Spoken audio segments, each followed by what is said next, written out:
The illiterate of 21st century will not be those who cannot read and write, but those who cannot learn, unlearn and relearn. یہ جو مقولہ میں عرض کر رہا ہوں یہ اس وقت کے ضلع سیالکوٹ کے معروف سکالر مصنف جن کی کتاب ابھی میرے ہاتھ میں ہے زندگی بکھرنے سے نکھرنے تک، یہ اس کے پیش لفظ سے میں نے لیا ہے، اس پر میں تھوڑی سی بات کرنا چاہتا ہوں۔ اور اگر آپ میں اس کتاب کا مطالعہ کر رہا ہوں،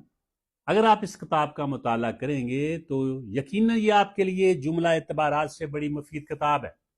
اگر آپ زندگی کو حقیقت پسندانہ، عملیت پسندانہ، رجائیت پسندانہ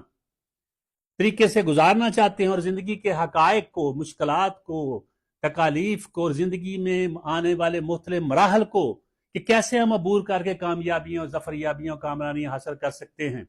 زندگی کی حقیقت کیا ہے، مصنف نے بڑے ہی منفرد انداز سے شواہد کے ساتھ، دلائل کے ساتھ اور قرآن و سنت سے دلائل دیے ہیں، پھر جدید ماہرین کے کوٹیشن بیان کر کے اس کتاب کو بڑا باکمال بنا دیا ہے۔ یہ کتاب جو ہے یہ ہر اعتبار سے آپ کے لیے فائدہ مند ہے، نوجوان نسل کو اس کا مطالعہ کرنا چاہیے۔